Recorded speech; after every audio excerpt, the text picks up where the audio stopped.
and Mary Houghton and Holly Major and Sean Gilpin from DHCD. And our first speaker or person to give presentation will be Christopher Delia from the Vermont Bankers Association. Also with us is a new member, part of the statute that creates the Mobile Home Force Task Force. Wanted to have a member who is a resident of a cooperative mobile home park. So we have found Gail Pezzo, who is willing. And so she is also here today. And the first thing I'd like to do is have her give a little introduction of herself and a little bit about her, and then we'll progress. Also, Sandrine Kabui is here. She's from CDOEO. Okay, Gail, why don't you take it over and tell us a little about you? Good morning, everybody. My name is Gail Pezzo. I am a mobile home owner in Westbury Homeowners Association, which is a resident-owned community since 2019. I've been living here for 7 years, and I am the member of the board of directors. Thanks. I hope that I can be of some use on this task force. I'm sure.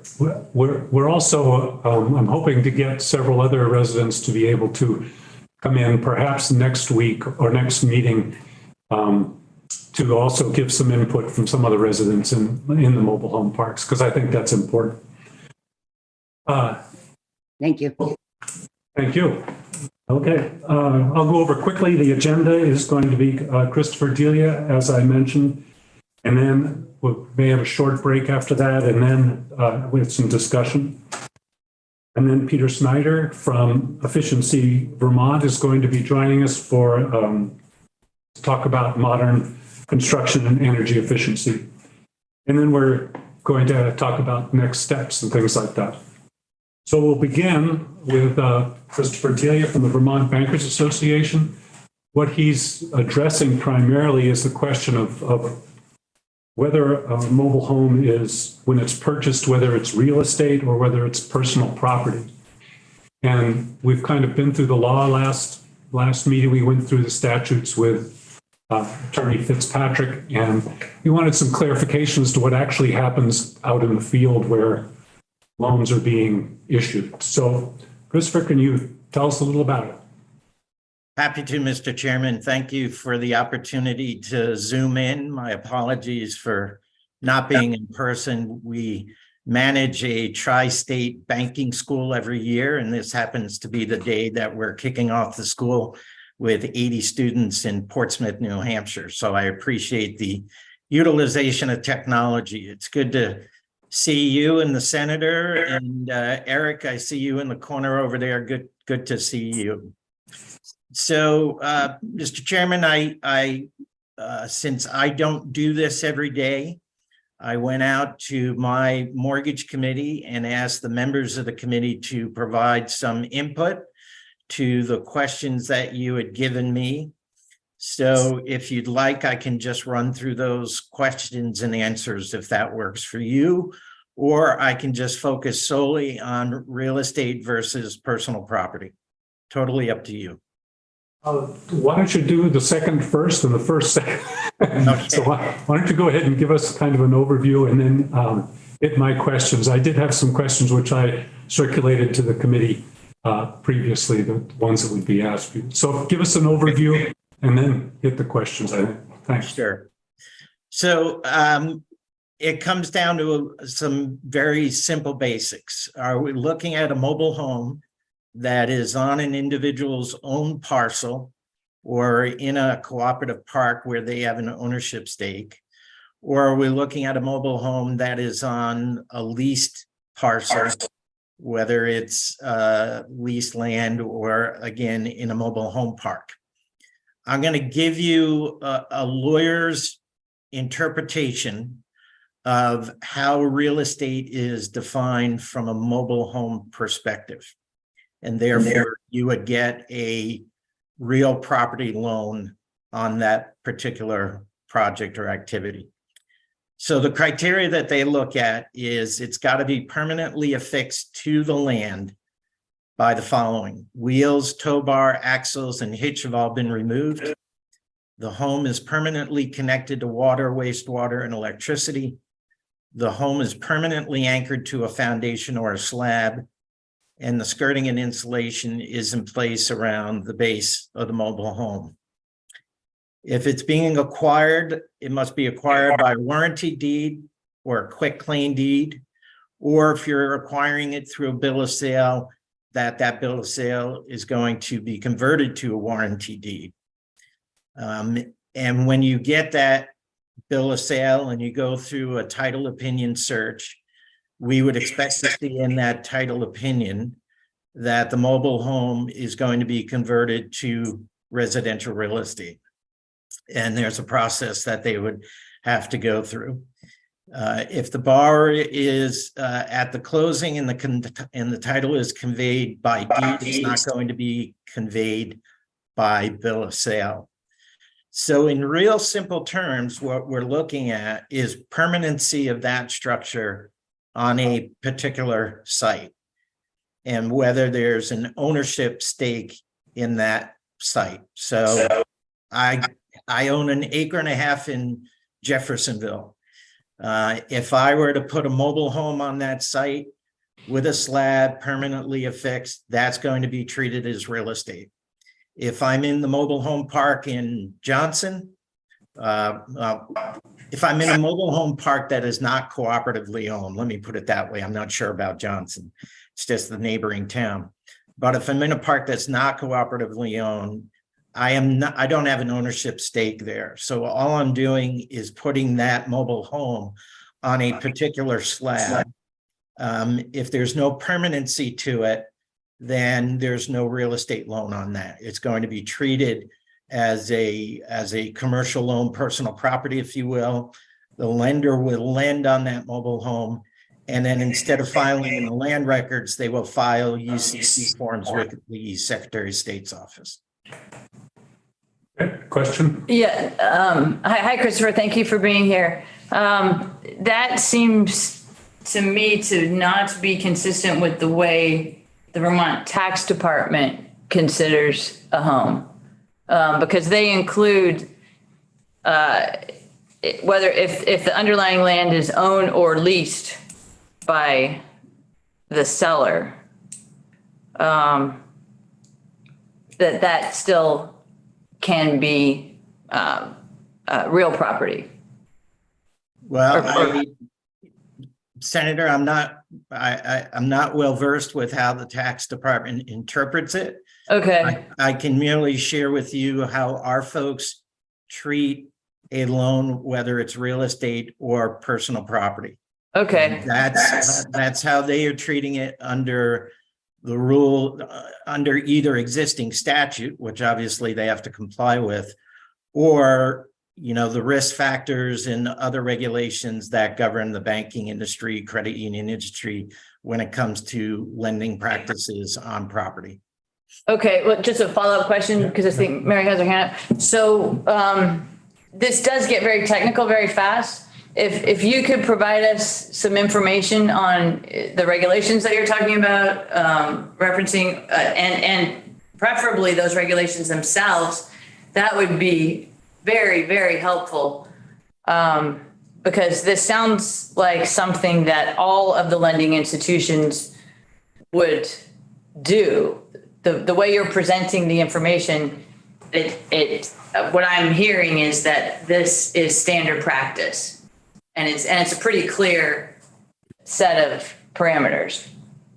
For those who do mobile home lending, and I should have prefaced this, not all financial institutions choose to do mobile home lending, but the ones who choose to do it, some will treat it as real estate, others will treat it as real estate or personal property, just depending on the circumstances of that particular situation, that particular borrower, where the property is located, lease versus home ownership. It is a very much an individual institution decision on how they want to approach it, with the underlying with the understanding that they need to comply with fair lending practices, risk-based practices, loan value ratios, et cetera, that all go into determining how they move forward with that loan.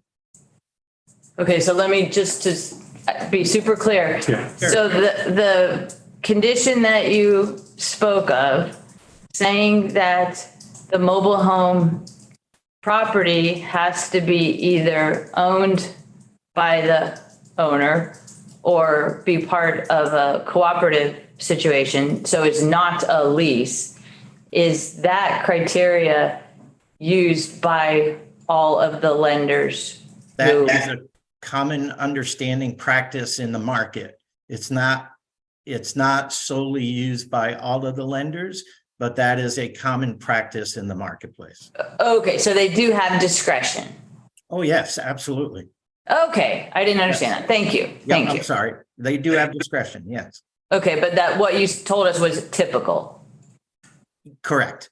Okay, that's helpful. Thank you. Yeah, thanks for asking, making it clear at the end. Was there another question, Mary? Did you have a question? I think Senator Harrison's questions covered mine. Okay. And Gail, is that consistent with your understanding of the way that works at Westbury? Do you? Yes, Are your lots people rent the lots, don't they?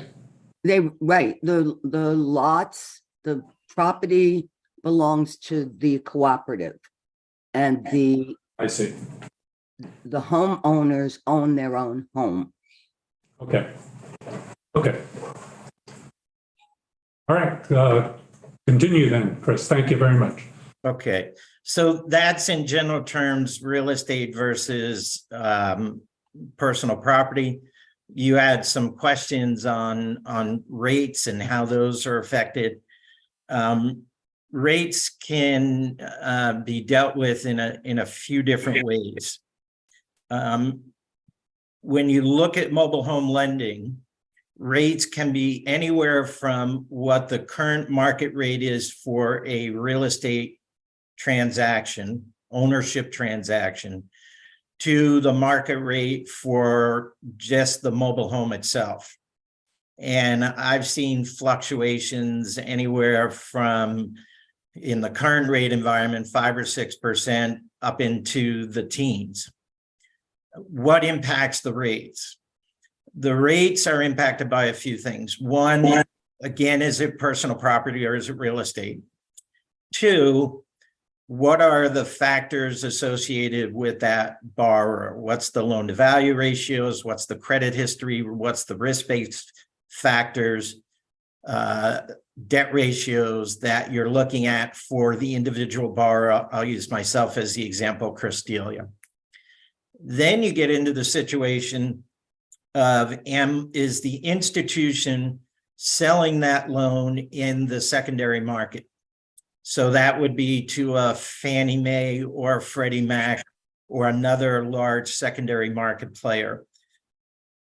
Then you have portfolio lending, which is typically where the loan is done, but it's kept in-house.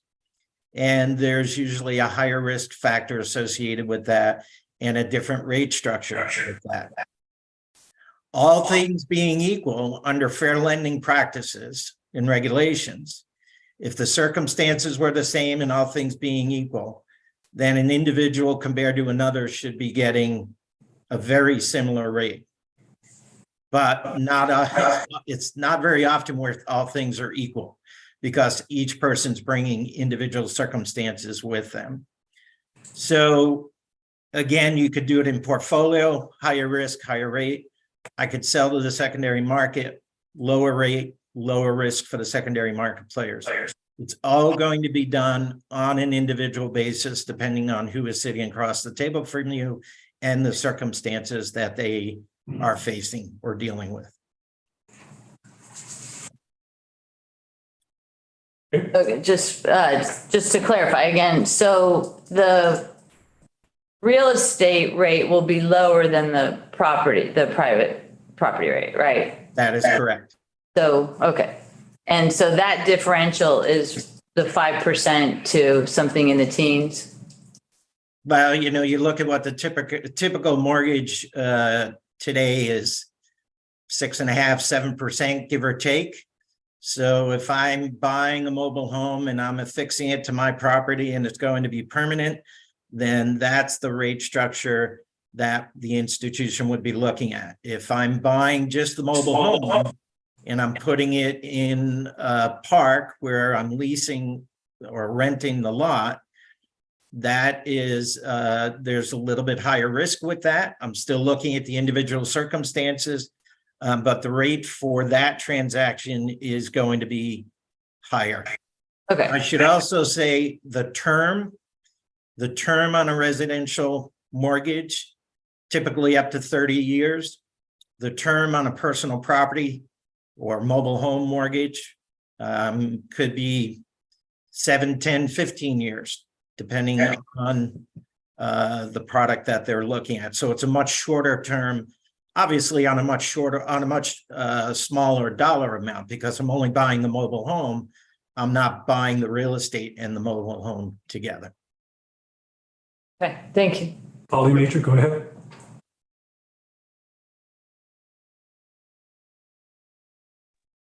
Sorry, something odd happening with my Zoom. Thanks, Christopher. And I think you touched on this a little bit, but it sounds like one of the primary drivers in whether a loan is determined to be a personal property loan or real estate loan is that ownership stake in the land. And one of the focuses of this task force is looking at parks that often have that unique relationship where the land is. And I'm hoping you can go into a little greater depth about the rationale behind providing a different type of loan on leased land versus owned land, and really from the bank's perspective, what's driving that distinction. Also, how that changes the ability to sell the mortgage on the secondary market. Sure.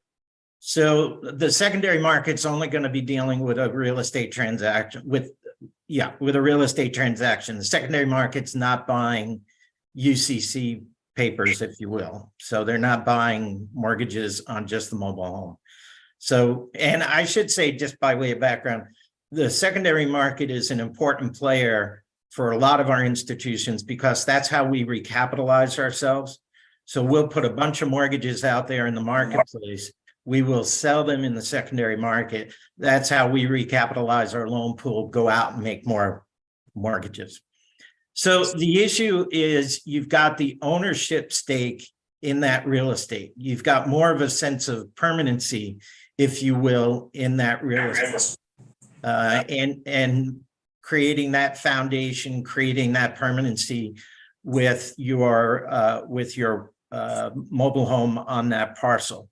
There's less risk associated with that because there's, when you've got a mobile home in a leased park and there's a default on that mobile home, you've got a higher risk associated with that. What's the lender going to do? The last thing they want to do is come in and take a mobile home out of the park and try and figure out how to sell it. So the ability to do real estate lending when there's a greater sense of permanency, there's a greater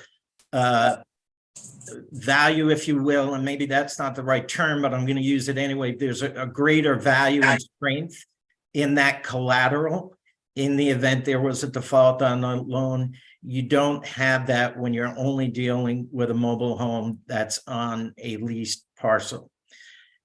You also have, and I'll add to this,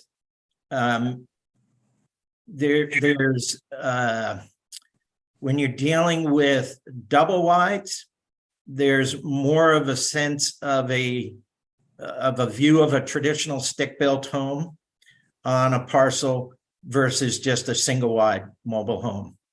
So there's a bunch of different factors that go into this, but the reality is there's less risk for the lender when you're dealing with an individual who's buying a mobile home on a parcel of land that they've got an ownership stake in, or buying the land and the mobile home that already exists out there. Okay. So if a person is buying, whoops, sorry. Mary has Mary, her- go ahead. Whoop, you're muted. Thank you. I'm wondering if you or anyone else has statistics regarding how often mobile homeowners move versus owners of stick-built homes who move fairly frequently, and whether there's actually more of a sense of permanency if you're on owned land or in a co-op versus leased land in a park. First of all, I don't have statistics on the first question. I think that's more of a question that the realtors may have some information or data on. I don't track real estate transactions as far as where people are moving to, where they're coming from, and so on. So I think the realtors may have that, may have some information for you. I think also the National Mortgage Bankers Association sometimes does studies on real estate and particular data points at the national level. They try and break it down at the state level. I don't know if they have anything on mobile homes. Your second question was on permanency, Mary, and delinquency. Yeah, you said there's more of a sense of permanency if somebody is putting a home on owned land versus leased land. And Well, again, is there backup for that statement? well, I think the reality is, and the way we look at it from a lending community, is you've got more skin in the game. You've got, a parcel of land that you've got an ownership stake in, and you've got the mobile home that is on that parcel versus the mobile home that you own, but it's on a leased lot in the mobile home park. So from a lending point of view, they look at it, you've got more skin in the game. You've got greater value that's associated with that mobile home and the parcel combined together. So do I have statistics beyond that? No, I can't. This is just what my folks are telling me in conversations. Thank you. Yeah. Go ahead, Gail. You mentioned before that there's not a lot of lenders. Do you have a list of the institutions that do lend for mobile homes? I don't in my organization, but maybe VHFA, Sean. I don't know if there's others, home ownership centers, if they might. I do not for my organization. And let's keep in mind that the realm of lenders, I only represent the 23 banks that have a physical presence in Vermont.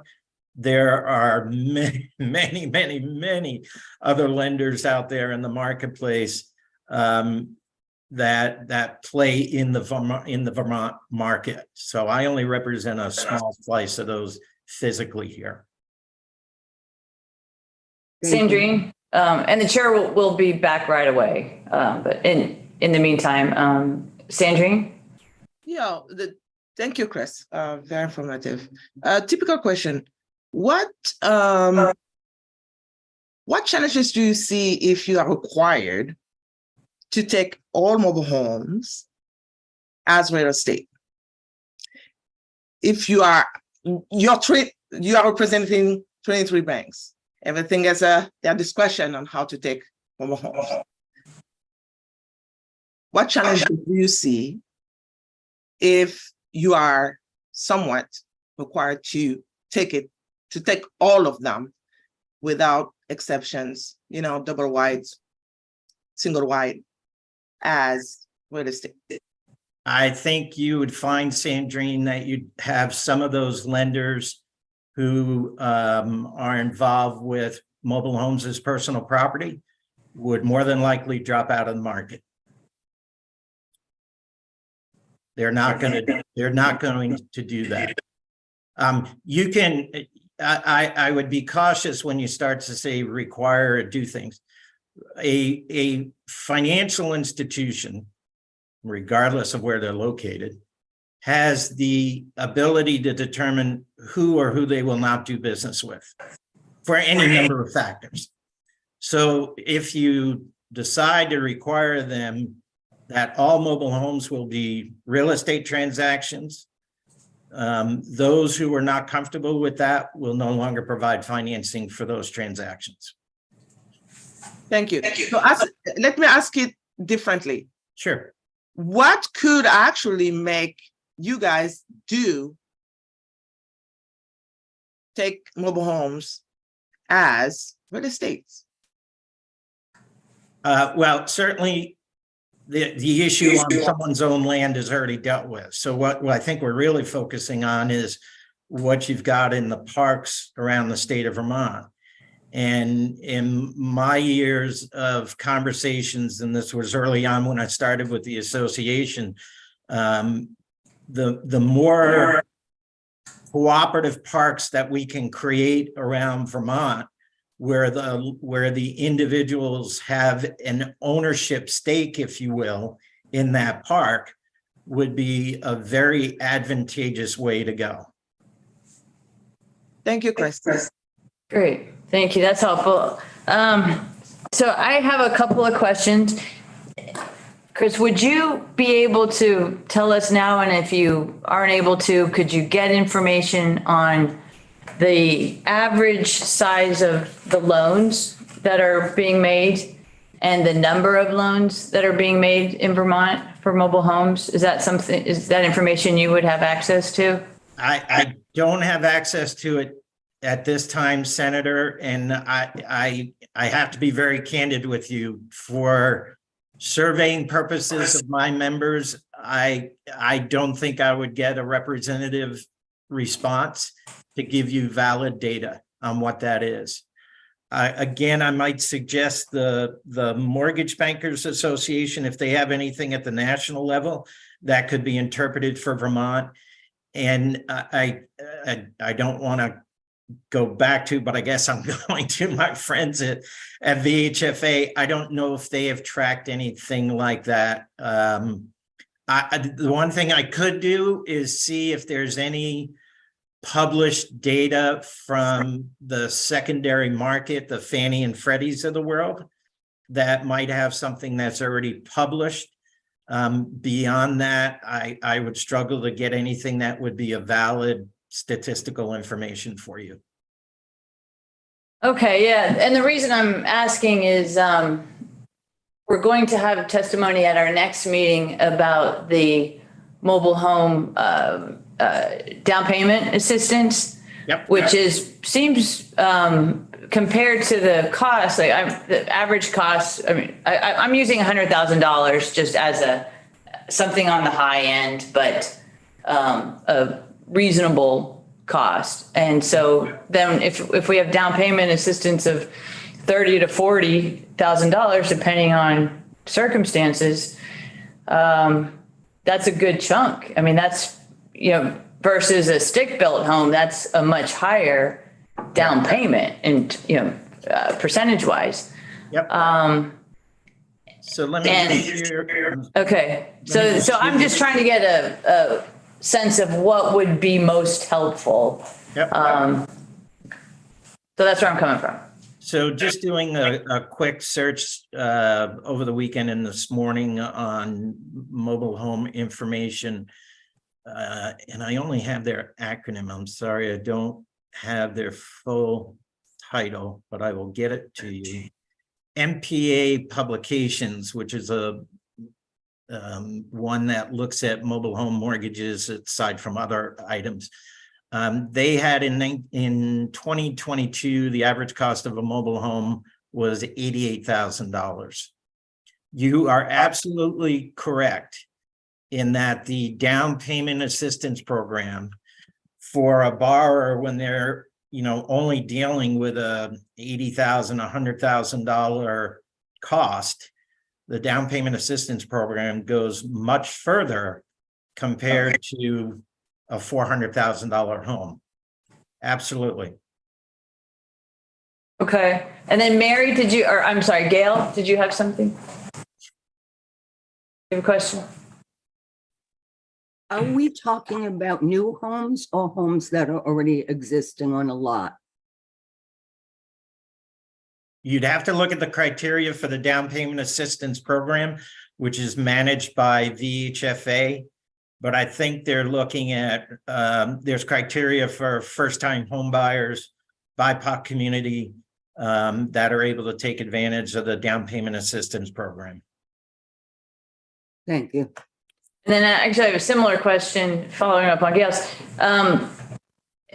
If a home was financed as real estate and then is sold to someone else, does it keep that real estate, or is the real estate versus personal property subject to the loan, and is that what determines it? So a new owner would have a new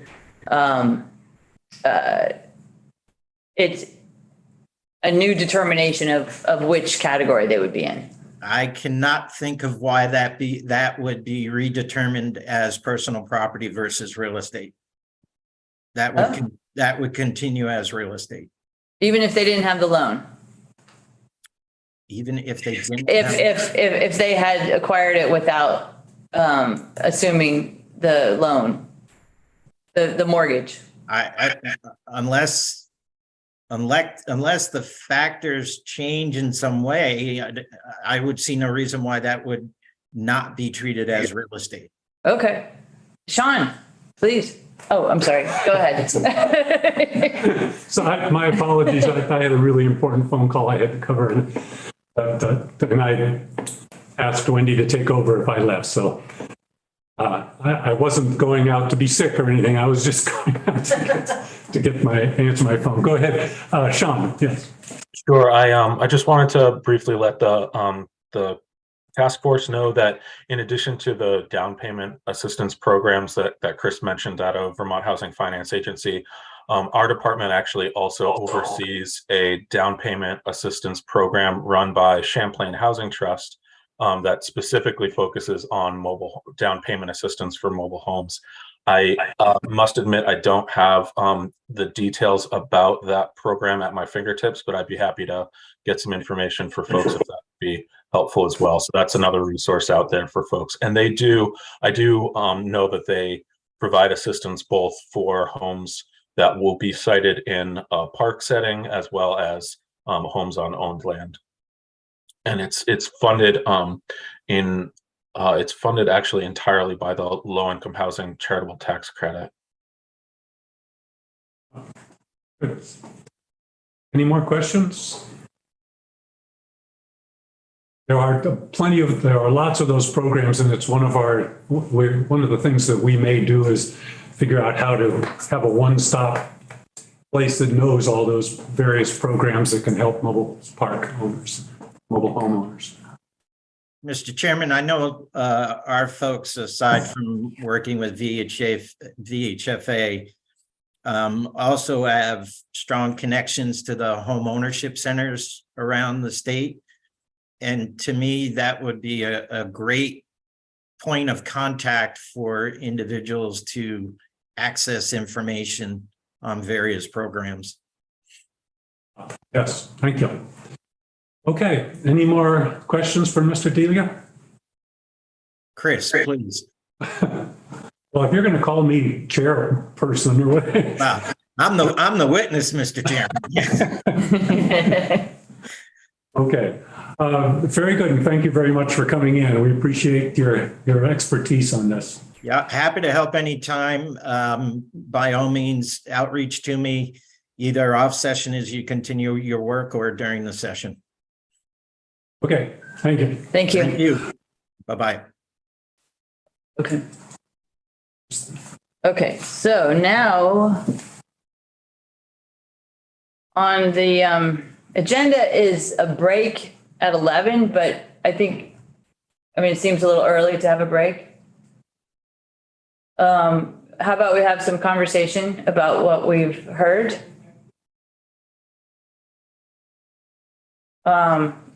I'll start off. One of my takeaways, Sean, when I spoke about the down payment program, I thought I was talking about the CVOEO program with the 30,000 and the 40,000. So if there's something else that has, if there's another program that has down payment assistance at that level, that's great. So to be clear, it's a Champlain Housing Trust. Oh, program. I'm sorry, Champlain Housing Trust. Yes, you're right. But I had to look at Sandrine's face. I was like, okay, does she look confused too? Because Okay. I wasn't aware of that program. yeah, and I didn't name it, I don't think, when I discussed it previously, but that is on our agenda for November 3rd, the down payment program. You can put it on there. Oh, I thought it was. Okay. But that, I would love to hear about that program, hear how it's going, if it's used, if it needs more funding. It just sounds really good. Mary? Yeah, first a question. There used to be a down payment assistance program through VHCB that started as the Homeland program back in the 80s. And I don't know if that's still operating. The tax credit program that Champlain Housing Trust runs, I think, is funded by VHFA, because Tri-Park is also using those, and those are 25,000 each, is what Tri-Park is going to be using. And I can speak to VHCB. The down payment assistance tends to go, again, through the home ownership centers, through the shared equity program more broadly than just focused on manufactured homes at this point. But I believe Representative Taylor, we had discussed kind of doing, I can help coordinate a broad overview of the kind of public assistance programs available to parks and manufactured homeowners at a coming meeting, maybe the November 3rd meeting. So I think down payment assistance would be a great topic for that, and could certainly coordinate with Champlain Housing Trust to have them present on their program and how it's going. I think one thing we've heard is that it can, just having the down payment assistance, but not having the ability to access an advantageous loan can be a barrier. Right. Gail, go ahead. Is the Champlain Housing Trust loan more like a grant that they'll provide the down payment if you meet the criteria, but if you go to sell your home, then that has to be paid back? I do believe that is how it's structured. So it's basically a zero, we call it a zero interest deferred loan. So it gets paid back upon sale. I can confirm that though. And is that able to be transferred if somebody were to buy that home? Can that second person be eligible for the Champlain Housing Trust loan, even though it's not a new home anymore? Yes. Yeah, they are not restricted to new manufactured homes. We'll probably cover that in more detail when we have the finances talked about by VHCB and those. That might, and we can have some time to look into some of those programs before then and try to understand them, so we have questions for it then. And so, Mr. Chair, when you were out, Sandrine asked questions to Chris about basically how to incentivize banks taking all of the loans and considering all the loans real estate. And a suggestion that he had was just have more cooperative parks, which is pretty straightforward. Okay. But what he said in response to if they were required to take them all as real estate would be that lenders would drop out of the market. Just, I don't know, Sandrine, if you wanted to follow up on any of that. No, that's about it. My questioning, because I assume that the response will be, no, we're not gonna do that. If you require us to do anything, we're not gonna go there. But then when he talked about co-op, this is what my thought process was, because when he was doing his expose, the attachment to the land, the ownership to the land, and all of that, it definitely goes to that direction. But again, becoming a co-op, Gail and Mary can tell you, it's not an easy thing to do. We have had a lot of parks being sold, and the resident interested in becoming a co-op, but didn't have the means, or didn't have the ability to do so. There is definitely a need for investment into creating co-ops at this point here, but at the beginning of the venture, not necessarily at the different stage, because there is a research and analysis process that costs thousands of dollars that usually people don't have.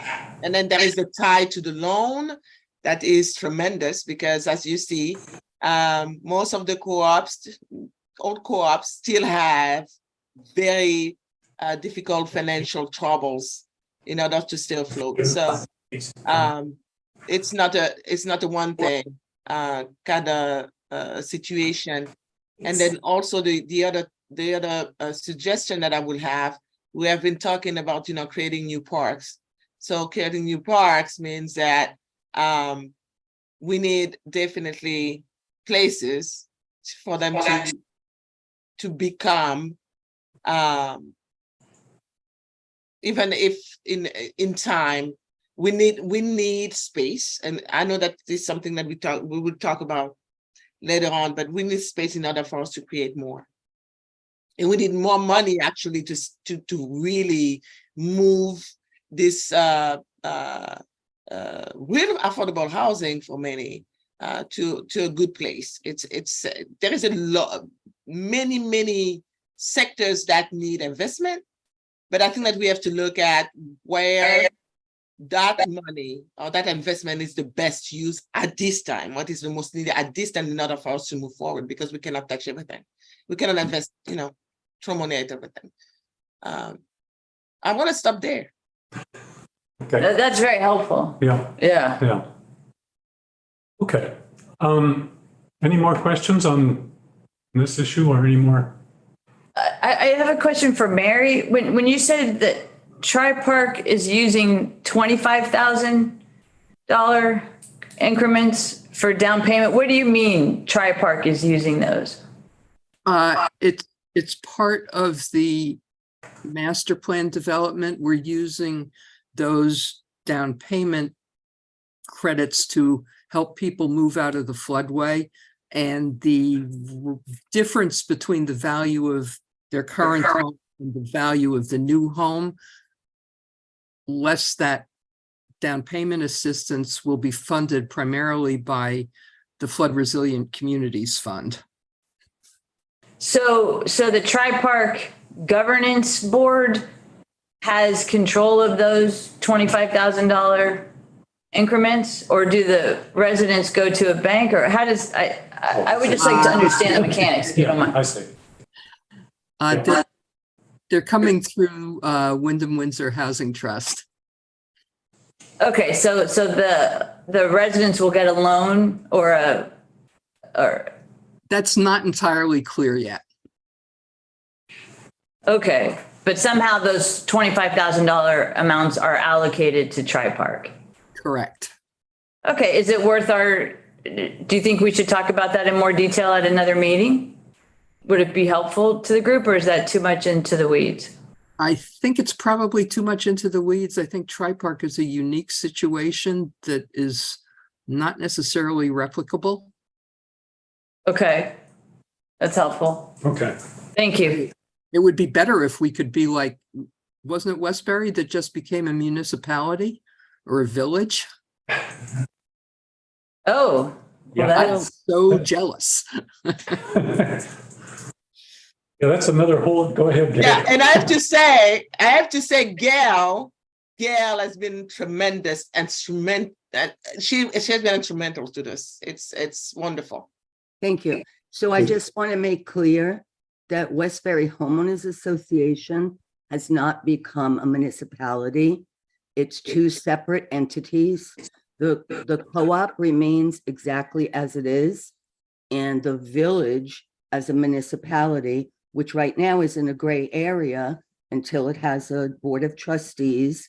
And then it can't operate unless a transition is made of the infrastructure from the co-op over to the village. So that's piece by piece, and it would have to be cost analysis, cost comparison. It would have to be beneficial to both the co-op as well as the village for any transition to happen.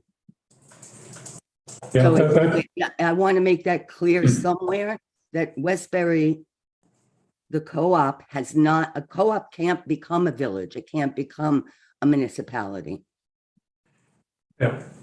Westbury is definitely treading on new territory here, so it yet to be figured out.